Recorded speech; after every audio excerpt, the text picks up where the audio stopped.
বহুদিন আগের কথা। মৌ ও নূপুর নামে দুই বোন তাদের মা বাবার সাথে বাস করত। তাদের বাবা অনেক বড় বিজনেসম্যান ছিল। তাদের কোনো কিছুর অভাব ছিল না। মৌদের বাড়ি একদিন বন্যায় ভেসে যায়। সেই বন্যায় তাদের মা বাবা দুজনেই খুব অসুস্থ হয়ে যায়। তারপর একদিন দুজনেই মারা যায়। মৌ ও নূপুর নিরুপায় হয়ে গ্রামে তাদের দাদির বাড়িতে চলে যায়। তাদের দাদি ছিল খুবই রাগী আর বদমেজাজি। এই যে মহারানী, দুইজন পায়ের ওপর পা তুলে আমার বাড়িতে খেতে পারবে না। কাজ করতে পারলে থাকো, নয়তো বিদায় হও এখান থেকে। নিজেই খেতে পারি না, তার উপর তারা এসে কপালে জুটেছে। দাদি, আমরা কাজ করেই খাবো, তোমার সব কাজ আমরা করব, তুমি শুধু আমাদের একটু আশ্রয় দাও। মামার বাড়ির আবদার, বলি তোদের যে আশ্রয় দিব, তোর বাপে কি আমাকে টাকা পয়সা দিয়ে গেছে? এখন কয়টা বাজে, কোনো কাজ করা হয়নি, আর আমাকে খেতে দে। দাদি, আমি এক্ষুনি খাবার বানিয়ে আনছি, তোমার পছন্দ মতো সব বানাবো।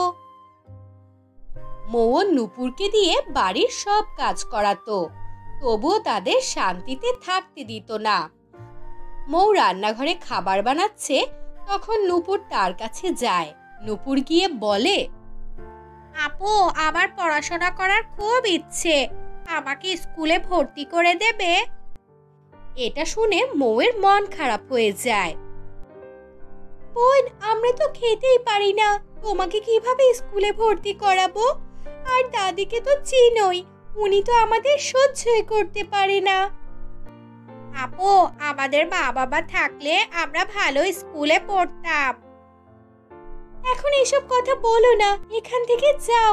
দাদি আমাদের দুজনকে একসাথে দেখলে ভীষণ রেগে যায়। এটা বলতে বলতেই তাদের দাদি সেখানে চলে আসে। দুজনে মিলে কি এত আলাপ করছিস? নিশ্চয়ই আমাকে নিয়েই কথা হচ্ছে, তাই না? না না, আমরা এমনি কথা বলছিলাম, তোমাকে নিয়ে কিচ্ছু বলিনি। এই শোন, আজকে আমার নাতনি আসবে শহর থেকে, সুন্দর করে ভালো ভালো খাবার রান্না করবি, কোনো কিছুর যাতে কমতি না হয়। এই বলে দাদি চলে যায়। তারা দুই বোন মিলে বাড়ির সব কাজ করতে থাকে। মৌ খাবার রান্না করে আর নূপুর বাড়ির সব কাজ করতে থাকে। তখনই শহর থেকে রিমা চলে আসে। রিমাকে দেখে তার নানু খুব খুশি হয়। হঠাৎ করে রিমার চোখ পড়ে মৌ ও নূপুরের ওপর। একে নানু, তুমি এখনো এদের বাড়িতে রেখেছ? এদের এক্ষুনি বের করে দাও, ওরা এই বাড়িতে থাকলে আমি কিন্তু চলে যাব। না না, তুমি আমার আদরের নাতনি, আমি ওদের বাড়ি থেকে বের করে দিচ্ছি।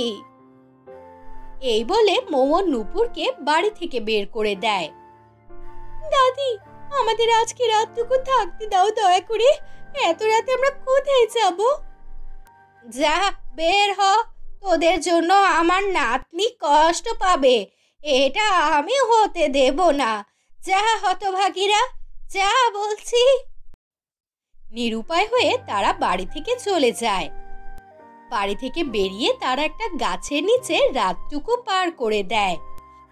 পরের দিন সকালবেলা থেকে মৌ মানুষের বাসায় কাজ করতে শুরু করে। সেখান থেকে যা মাইনে পায় তা দিয়ে সংসার চলতো। হঠাৎ একদিন বউয়ের মাথায় একটা বুদ্ধি এলো। আমি যদি আরো মানুষের বাসায় কাজ করি তাহলে তো আরো টাকা পাবো, সেই টাকা দিয়ে আমরা একটা সুন্দর বাড়ি বানাতে পারবো, আর নূপুরও স্কুলে পড়তে পারবে।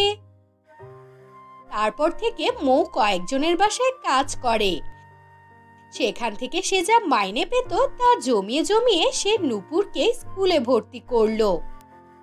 নূপুর মনোযোগ দিয়ে লেখাপড়া শুরু করলো। বেশ কিছুদিন যাওয়ার পরে মৌ অসুস্থ হয়ে পড়ায় কাজে যেতে পারে না। তার জন্য কাজগুলো চলে যায়। সে মালকিনকে গিয়ে কাজ দেওয়ার জন্য অনুরোধ করলেও তাকে আর কাজ দেয় না। সে মন খারাপ করে বাড়ি ফিরছিল, তখন দেখে রাস্তার পাশে একটা বাঘ আহত হয়ে পড়ে আছে। সে বাঘকে দেখে কাছে যায়। আরে বাঘটা তো অনেক অসুস্থ, যে করেই হোক তাকে সুস্থ করতে হবে। মৌ বাঘের উপর পানি দিয়ে বাঘকে সুস্থ করে তুলে সুস্থ করে চলে যাচ্ছিল। তখন বাঘটা একটা রাজকুমার হয়ে যায়। এসব কি? তুমি তো দেখি একজন রাজকুমার। হ্যাঁ, আমি একজন রাজকুমার। আমি তোমার পরীক্ষা করছিলাম। তোমার মন খুবই ভালো আর সরল। আমি তোমার প্রতি খুবই খুশি আর সন্তুষ্ট। আমি তোমাকে একটা লিপস্টিক দিচ্ছি। লিপস্টিক? কিসের লিপস্টিক? আর সেটা দিয়ে আমি কি করব? এটা কোনো সাধারণ লিপস্টিক নয়, সেটা একটা জাদুর লিপস্টিক। তুমি ঠোঁটে দিয়ে যা চাইবে তাই পাবে। এরপর রাজকুমার তাকে একটা লিপস্টিক দিয়ে দেয়। লিপস্টিক পেয়ে মৌ খুশি হয়। ধন্যবাদ তোমাকে, আমরা অনেক অসহায়, এটা দিয়ে আমাদের সব কষ্ট দূর হয়ে যাবে। হ্যাঁ, সকল ভালো কাজ তোমরা এটা দিয়ে করতে পারবে। মৌ লিপস্টিক নিয়ে বাড়ি চলে যায়। বাড়িতে গিয়ে সে তার বোন নূপুরকে সব কথা বলল। সব কথা শুনে তার বোনও অনেক খুশি হয়ে যায়। তারপর মৌ ঠোঁটে লিপস্টিক দিয়ে তার মনের সব ইচ্ছা পূরণ করতে থাকে আর তাদের সব অভাব দূর হয়ে যায়। সেখান থেকে টাকা দিয়ে মৌ একটা বিজনেস শুরু করে। সেখান থেকেও তারা অনেক টাকা ইনকাম করতে থাকে। বোন, দেখলে আমরা এখন কত সুখী, আর আমাদের কেউ অপমান করতে পারবে না, আর তুমিও স্কুলে পড়াশোনা চালিয়ে যেতে পারবে। হ্যাঁ আপু, তোমার জন্যই এসব কিছু হয়েছে। তুমি দেখো, আমিও একদিন অনেক বড় চাকরি করব আর তোমাকে অনেক টাকা দেব। নূপুরের মুখে এসব কথা শুনে মৌ হাসতে থাকে। তো বন্ধুরা, ভিডিওটি যদি তোমাদের ভালো লেগে থাকে, ভিডিওটিতে একটি লাইক আর একটি কমেন্ট করো, আর সাবস্ক্রাইব করতে একদমই ভুলো না যেন।